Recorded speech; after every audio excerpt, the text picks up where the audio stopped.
या अल्लाह सोने सरगी देर रोज़ा रख के गया वां, कोई दिहाड़ी का सबब नहीं लगा।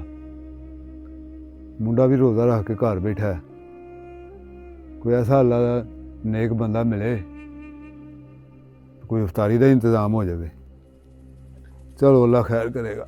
अल्लाह सोने कोई अपना नेक बंदा घल, कोई इफ्तारी का सबब बन जाए।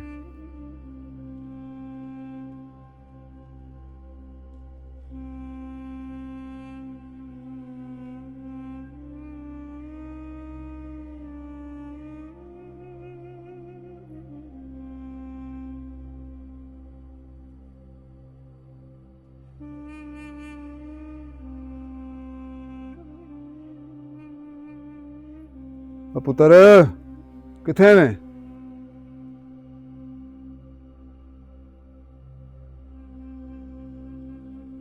तो नहीं है, फिर किथे गया? ओ बैठा है।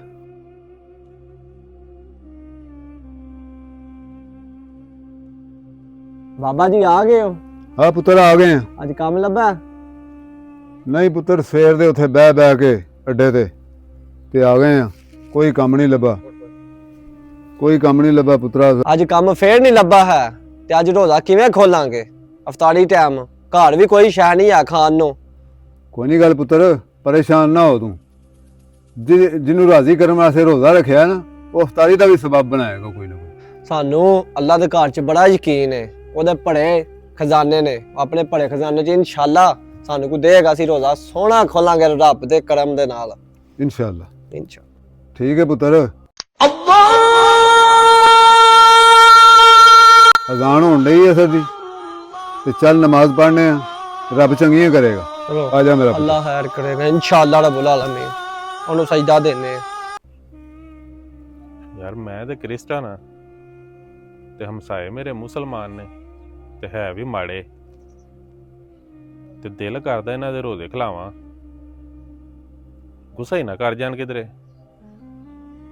चलो पुछ लैने आ। पुत्र उठो, बुआ खड़कदा, उठ वेख कौन है।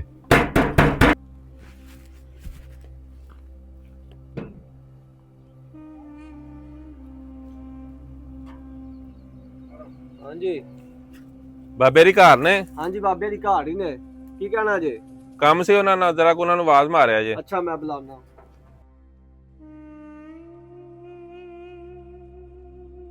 बाजी हाँ जी ਉਹ ਨਾ ਨਾਲ ਵਾਲੇ ਹਮਸਾਏ ਨਹੀਂ, ਉਹ ਸਾਈਆਂ ਦਾ ਮੁੰਡਾ ਆਇਆ ਹੈ, ਉਹ ਤੁਹਾਨੂੰ ਬੁਲਾਉਣ ਦਿਆ ਹੈ।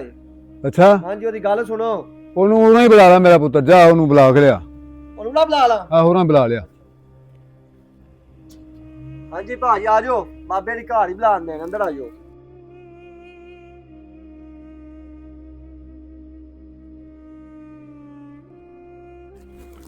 ਸਲਾਮ ਅਲੈਕੁਮ ਬਾਬਾ ਜੀ। आओ जी आओ, वालेकुम सलाम। आ जाओ आ जाओ आ जाओ, ਇੱਥੇ ਬਹਿ ਜਾਓ ਤੁਸੀਂ, ਮੈਂ ਇੱਧਰ ਹੋ ਜਾਣਾ। ਜਮਾਲੂ ਬਾਇਓ।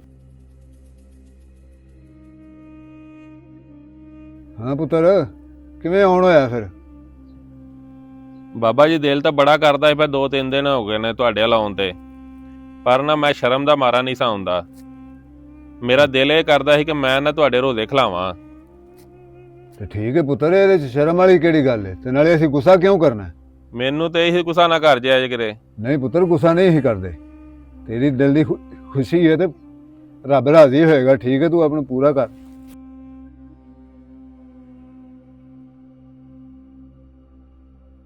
ਆ ਲੋ ਇਹ 10,000 ਰੁਪਈਆ ਜੇ, ਤੇ ਜਿੱਦਣ ਮੁੱਕ ਗਏ ਨਾ ਮੈਨੂੰ ਫੇਰ ਦੱਸ ਛੜਿਆ ਜੇ, ਪਰੇਸ਼ਾਨ ਨਾ ਹੋਇਆ ਜੇ। ਮੈਨੂੰ ਪਤਾ ਹੈ ਕਿ ਤੁਹਾਡੇ ਕੋਲ ਕੰਮ ਸ਼ਮ ਕੋਈ ਨਹੀਂ, ਮੈਂ ਵੇਹਨਾ ਵਾ ਤੁਹਾਨੂੰ ਰੋਜ਼ ਹੀ ਤੁਸੀਂ ਵਾਪਸ ਆ ਜਾਂਦੇ ਹੋ। ਠੀਕ ਹੈ ਪੁੱਤਰ, ਅੱਲਾ ਤੈਨੂੰ ਬਹੁਤਾ ਦੇ। ਮਿਹਰਬਾਨੀ। ਠੀਕ ਹੈ, ਰੱਬ ਰੱਖ। ਪੁੱਤਰ ਜੀ ਜੀ ਪਹਿਲਾਂ ਰੱਬ ਰੋਜ਼ਾ ਰੱਖ ਕੇ ਨਮਾਜ਼ ਪੜ੍ਹੀ ਹੈ, ਰੱਬ ਰਾਜ਼ੀ ਹੋ ਗਿਆ ਹੈ ਤੇ ਪਰੇਸ਼ਾਨ ਨਹੀਂ ਹੋਈਦਾ। ਰੱਬ ਨੇ ਆਖਿਆ ਕਿ ਰਿਜ਼ਕ ਮੈਂ ਦੇਣਾ ਤੇ ਆਖਰਤ ਤੁਸੀਂ ਆਪਣੀ ਆਪ ਸਵਾਰਨੀ।